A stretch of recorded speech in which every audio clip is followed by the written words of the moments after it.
Olá! Está começando mais um Café com Pimenta.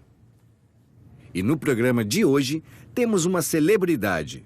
Um convidado que se tornou muito conhecido de todos nós brasileiros. Da noite para o dia, ao vencer o Big Brother Brasil em 2005. Hoje ele também é conhecido como deputado, defensor das minorias, professor de letras, autor. Ele é uma personalidade muito atuante, que tem vários fãs pelo Brasil. Jean Willis. E o Alexandre vai interpretar a nossa conversa.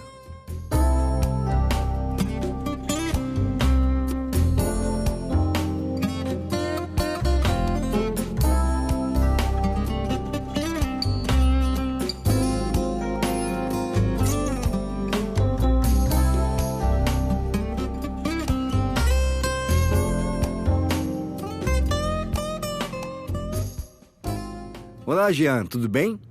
É um prazer recebê-lo aqui no nosso programa. Em primeiro lugar, parabéns por sua reeleição como deputado federal. Meus parabéns. A comunidade surda torce por você. Eu que agradeço o convite para fazer parte do Café com Pimenta. Fiquei lisonjeado mesmo. De muitas entrevistas que eu dei, essa talvez o que mais me emocionou ser convidado para fazer. E quero agradecer também o elogio pela reeleição. É para nós, a vitória é nossa. Que interessante. Nós estamos acostumados a ver muitas batalhas por ideias sendo travadas tanto na Câmara dos Deputados quanto no Big Brother Brasil. Dá para traçar um paralelo entre os dois lugares? Olha, eu diria que o Big Brother Brasil e a Câmara dos Deputados só tem comparação no sentido de que reúne pessoas diferentes, cabeças diferentes, que entram em conflito. De resto, não tem mais nenhuma comparação, porque o Big Brother é um programa de entretenimento que nos alegra, nos diverte, nos apaixona, mas mais importante é a Câmara dos Deputados. Ali sim é, digamos assim, o verdadeiro lugar para onde todos os olhares deveriam estar voltados, né? Eu acho que as pessoas deveriam dar muito mais uma espiadinha na Câmara dos Deputados do que no Big Brother Brasil. E espiadinha é uma maneira do Pedro Bial dizer, você agora vai dar uma espiadinha. Porque a gente tem que olhar muito para a Câmara dos Deputados e para o Senado, porque é lá que a nossa vida é decidida, né? Aquelas pessoas votam as leis que vão nortear as nossas vidas, que vão ter um impacto nas nossas vidas. Vou dar só um exemplo, por exemplo, a vida das pessoas com deficiências físicas ou cognitivas, a vida delas depende de projetos de leis e de políticas públicas que são discutidas lá. Então, por isso a gente tem que prestar bastante atenção nisso, né?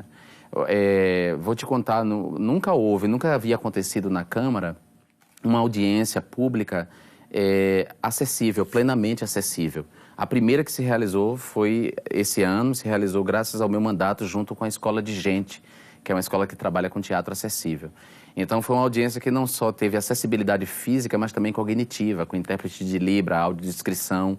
E a gente pretende fazer isso para outras sessões também. Quer dizer, isso não tem que ser uma exceção, tem que ser a regra. Então, por esse motivo, as pessoas têm que prestar atenção no que se está votando lá, para que os nossos interesses, os interesses dos diferentes segmentos da população sejam atendidos. Incrível. Aproveitando o que você disse sobre a lei de acessibilidade, antigamente existiam poucas leis voltadas para a minoria surda. Hoje já existem mais leis. Mas isso ainda não é o suficiente. Você tem algum projeto para a comunidade surda? Eu pretendo lutar, essa luta já é minha, mas eu não acho que seja o caso de lei, né? Assim, eu acho que os surdos, as pessoas com deficiências cognitivas de uma maneira em geral e as pessoas com deficiências físicas, sejam aquelas congênitas, sejam aquelas trazidas por alguma doença rara, elas precisam mais de políticas públicas e menos de leis, certo? A Casa Legislativa, nós fazemos leis, mas nós temos uma função também que é uma função fiscalizadora sobre o Executivo. E a gente pode também fazer destino das emendas ao orçamento, ou seja, aplicar recursos em determinadas instituições que possam beneficiar as pessoas com deficiências, e aí, entre elas, os surdos. Então, nesse sentido, essa já é uma luta minha.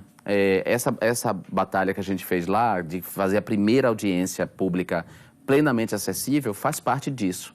Depois dessa audiência pública, o plenário da Câmara se reformulou de modo a ser acessível aos deputados com deficiências físicas e a gente agora quer garantir a audiodescrição também para as pessoas surdas e cegas, né? Isso é fundamental. O intérprete de Libra para as pessoas surdas e a audiodescrição para as pessoas cegas. Muito interessante. Antigamente, a sociedade ouvinte classificava os surdos como deficientes e os surdos aceitavam isso. Com o tempo, começaram a perceber que não somos deficientes, mas em Brasília eles ainda veem os surdos como deficientes.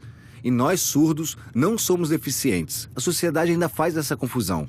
E você ainda vê o surdo como deficiente? Como é possível mudar isso? Eu gosto dessa batalha, assim. É uma batalha parecida com a batalha dos homossexuais por dizer para a sociedade que eles não são doentes, que eles não são pecadores. É uma batalha muito parecida.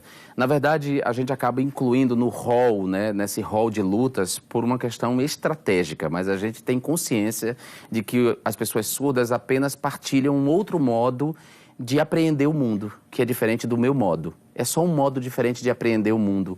A pessoa surda tem especificidades que têm que ser reconhecidas, ou seja, as pessoas surdas são diferentes, né? Eu até li recentemente um livro muito bom que eu te recomendo, chama-se Distante da Árvore, que é do Andrew Salomon.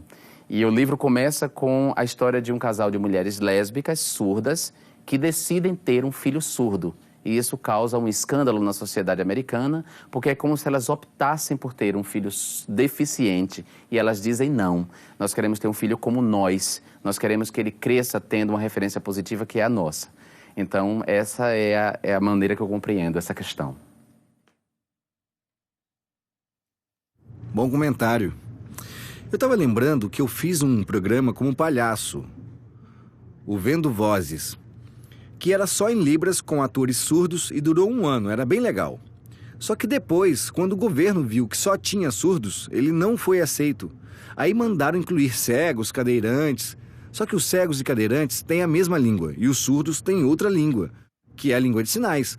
Houve um conflito na forma como a sociedade nos vê. O que você acha? Olha, eu concordo com você. Eu acho que as especificidades têm que ser reconhecidas, né? A gente só consegue a equidade, o que a gente chama de equidade, que é o acesso igualitário ao direito e à vida boa, se a gente considerar que as pessoas estão posicionadas na vida e que essas posições trazem especificidades. Eu acho que os surdos, eles têm uma linguagem própria e assim tem que ser tratados. Mas, por outro lado, eu também entendo, eu não acho que o programa deveria ter sido cancelado. Eles poderiam manter o programa e criar um outro programa. Mas eu entendo, muitas vezes, que por uma questão estratégica, colocar os surdos nessa luta mais ampla por educação inclusiva e por combate às discriminações a pessoas com deficiências, por uma questão estratégica, eu compreendo que isso aconteça. Vou dar um exemplo para você, Nelson. A comunidade LGBT ela é muito diversa. Eu não sou uma travesti, nem uma transexual, certo? Eu poderia me incomodar das travestis e transexuais estarem no mesmo rol que eu estou, na comunidade LGBT. E eu não me incomodo, porque eu acho que estrategicamente, para a gente avançar na luta, é importante que a gente esteja junto. Mas é óbvio que eu compreendo a especificidade da travesti e da transexual, que não é a mesma minha, que sou um homem gay. Mas por uma questão estratégica, eu acho importante que a gente avance junto. E na hora de fazer a conquista da política, a gente conquiste levando em conta a especificidade. Então, nesse sentido, eu acho que o programa deveria ter sido mantido e a grade poderia pensar um outro programa que trabalhasse a inclusão e a acessibilidade para as pessoas com deficiências e deixasse o programa de surdos, porque era uma questão específica, é uma outra linguagem, é uma outra forma de comunicação, um outro sistema de comunicação. É isso, é outro sistema. Tem muitos programas de TV para ouvintes, mas para surdos são pouquíssimos. E ainda acabaram com ele. Assim não dá. É preciso incentivo, assim como você falou no caso dos travestis. Mas os surdos têm pouco incentivo. Eu concordo inteiramente. Nelson, é tão importante que a gente perceba isso, né? Porque às vezes uma pessoa, ela não é só uma posição na vida, né?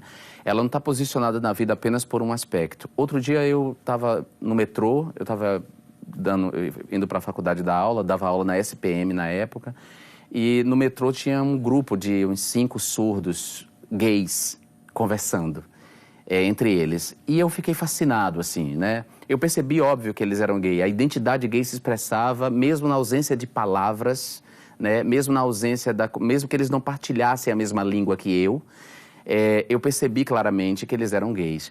E aí eu fiquei pensando nisso, na articulação dessas duas posições de sujeito, né?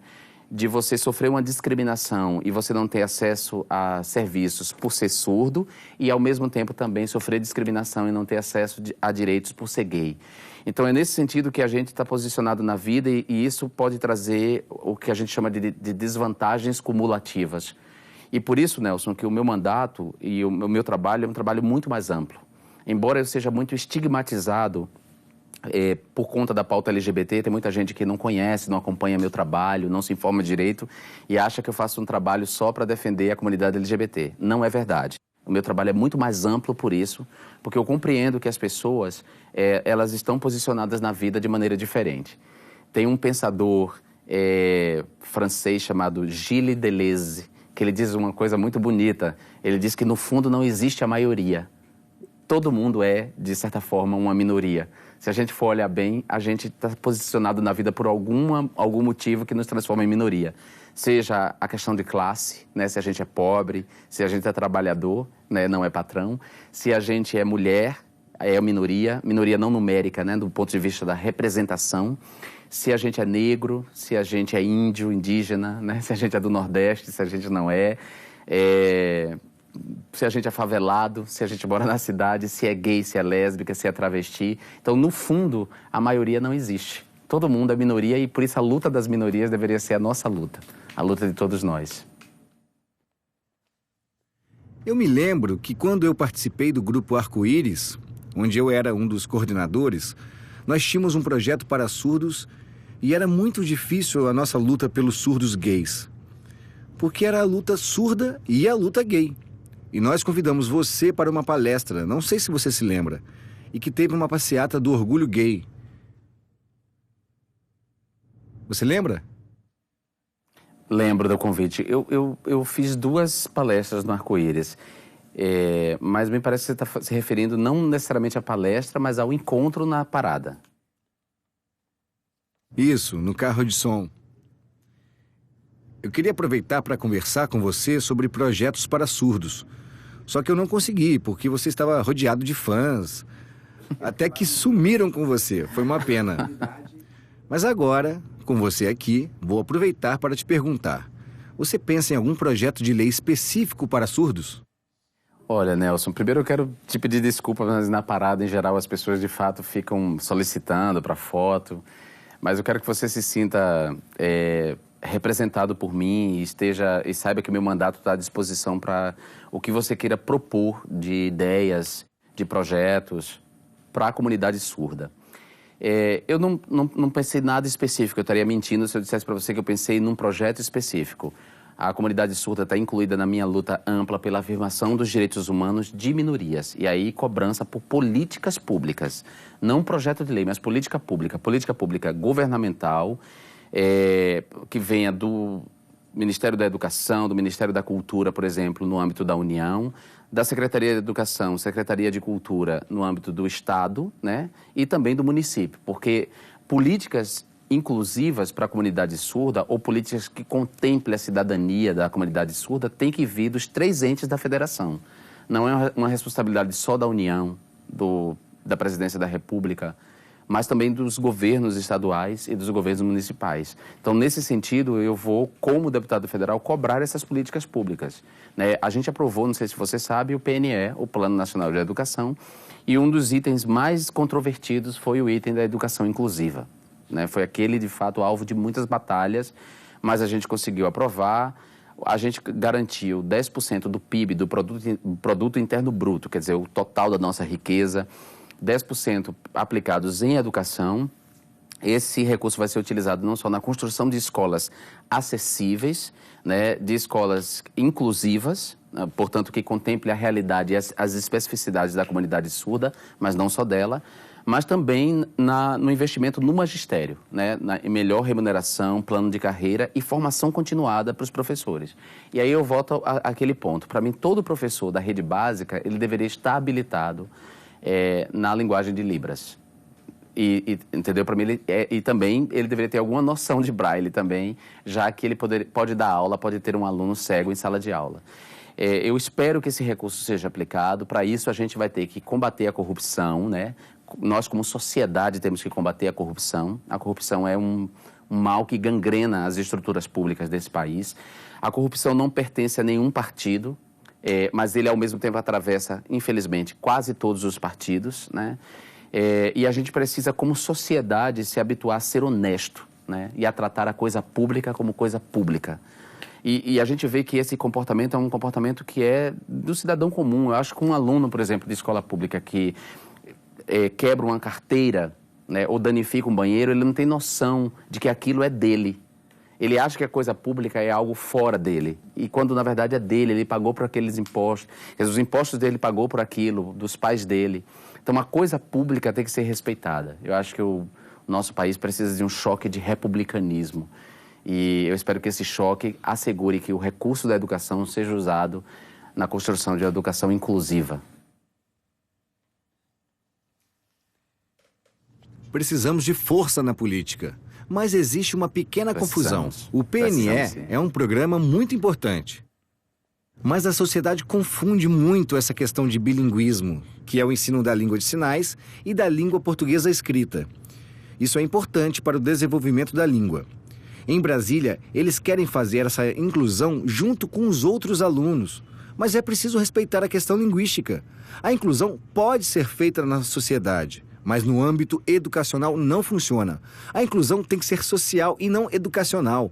O governo federal está achando que nós, surdos, queremos nos manter fora desse convívio, excluídos, como se a gente formasse um gueto. É uma luta contínua. O bilinguismo é bom, mas e o outro lado? Isso me preocupa.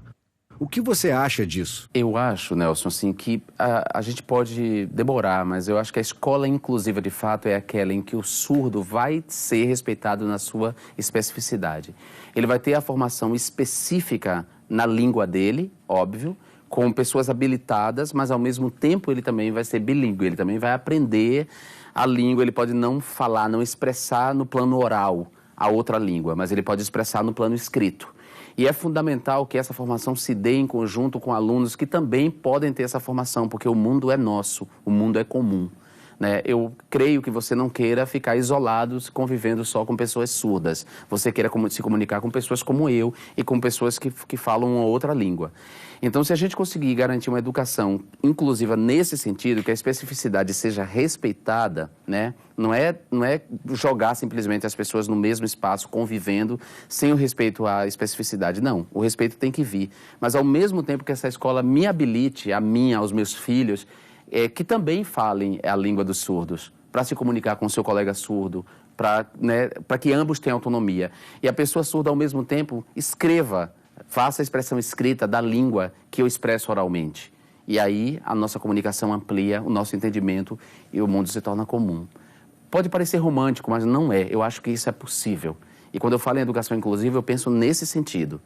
Jamais em desrespeito das especificidades de cada grupo. Eu acho que as especificidades têm que ser respeitadas, sim, reconhecidas. Mas, ao mesmo tempo, a gente tem que lembrar que a gente partilha um mundo comum, né? A gente tem que construir essas pontes. É verdade.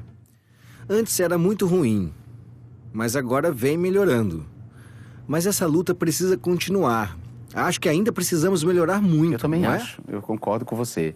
E a comunidade de surdos pode contar comigo, né, com a minha força política e com a minha atividade parlamentar para vocalizar lá no parlamento essas questões. Porque são questões tão novas assim que a gente não está habituado. Na verdade, a questão da comunidade surda e as reivindicações políticas da comunidade surda não desafiam só a política, desafiam o próprio conhecimento. Por exemplo, como é que fica a psicanálise diante da comunidade de surdos, né? Como é que fica a escuta psicanalítica, como é que fica toda a teoria psicanalítica com uma comunidade que não manipula a palavra da maneira que eu manipulo, que fala uma outra língua, né? Essas reivindicações desafiam outros aspectos da cultura que não só a política. Mas eu quero vocalizar isso, caso vocês tenham interesse, eu quero vocalizar isso lá no parlamento, fazer uma audiência em que vocês vão lá dizer das suas especificidades, das suas reivindicações do plano da educação, no plano da cultura, por exemplo, né? Você falou do programa de televisão, falar na possibilidade de um programa específico ou de uma TV, de um canal específico para a comunidade surda, com uma programação extensa que vá do programa de entretenimento como esse aqui, de entrevistas, até o jornalístico, passando pela teledramaturgia. Quer dizer, parece um mundo ideal, mas a gente pode pensar nisso sim, com a TV digital, com essa produção de conteúdo. Por que não pensar num canal com uma programação, uma grade de programação para a comunidade surda? Por que não? Essa é uma luta antiga da comunidade surda. Vários projetos foram feitos e nunca deram certo, pois somos vistos como parte de um gueto. E até hoje somos classificados assim. Eu acredito que um dia vamos quebrar esse paradigma e mudar essa realidade. Eu também acredito, porque a luta da comunidade LGBT também é antiquíssima. A luta da comunidade negra também é antiquíssima, né? A luta das mulheres também, mais antiga ainda, né? Imagina, as mulheres não conquistaram os plenos direitos. As mulheres ainda são vitimadas nos seus direitos sexuais e reprodutivos. As mulheres não ocupam a mesma quantidade de posições no mercado de trabalho e quando ocupam não recebem os mesmos salários. A mulher ainda tem que se desdobrar na jornada dupla, né? Do trabalho doméstico e o trabalho e a posição no mercado de trabalho. Essas lutas são todas antigas, Nelson. A gente está nessa batalha há muito tempo, mas a gente vai perseverar nelas. E que bom que a comunidade surda agora se constitui como uma comunidade com identidade. Isso é bacana, sabe? A afirmação da identidade e a apresentação, colocar na esfera pública as suas reivindicações. Eu fico contente com isso. Vai ser mais um grupo aí a se somar nessa luta mais ampla por extensão da cidadania e por direitos. Muito boa a sua explicação. A TV Ines é a primeira televisão para surdos. Foi criada há 1 ano, é bem recente. E toda a programação é em língua de sinais e está crescendo. Eu torço para que isso se estenda para outras TVs também. Quando eu falei, eu não pensei na TV Ines, porque a TV Ines ainda está no espaço virtual, no espaço da internet. Quando eu falei na TV, eu estava pensando num canal aberto ou na TV a cabo, né? Infelizmente, no Brasil, apenas 20% da população tem acesso à internet e às redes sociais digitais. Então, não é todo mundo ainda. Quando eu falei numa TV, eu falei para a TV aberta mesmo, mas de qualquer forma eu achei a TV Ines incrível. E quando eu fui convidado, quando a minha assessoria me passou o convite, eu pensei, poxa, mas existe, eu não conhecia essa TV, a minha ignorância, você vê a minha ignorância, eu não desconhecia a existência da TV. E quando eu soube que ela existia, que ela tinha essa programação, imediatamente eu falei, não, eu vou sim, eu quero ir lá dar entrevista. Para mim é muito importante fortalecer esses espaços e criar essas pontes, assim. Eu acho que esses espaços de comunicação têm que ser fortalecidos. E que bom que começou aí. Começa aqui e essa programação pode se estender e, de repente, um desses canais a cabo pode se interessar e a gente pode ter essa experiência aqui reproduzida em outros espaços, né? Aliás, eu acho que até mesmo a TV convencional, a TV aberta, deveria ter na sua grade de programação um ou outro programa, 2 ou 3 programas voltados exclusivamente para essa comunidade. Acho que não seria um problema. Essa comunidade consome, essa comunidade é cidadã, paga imposto. Acho que haveria anunciantes para o programa. Era só ter um trabalho para isso, para identificá-los. Muito bom. Vamos torcer para que isso aconteça. De repente, pode ser uma luta sua também, certo? Tá dentro dessa luta aí. Como eu disse para você, eu vou vocalizar todas as suas reivindicações.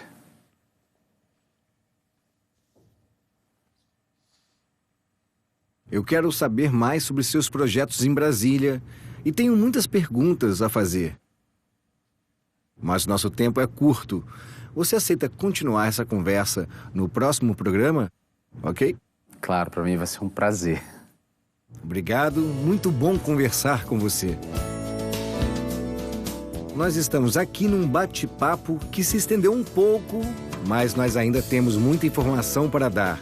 Eu espero que vocês continuem assistindo a entrevista num próximo programa Café com Pimenta. Tchau!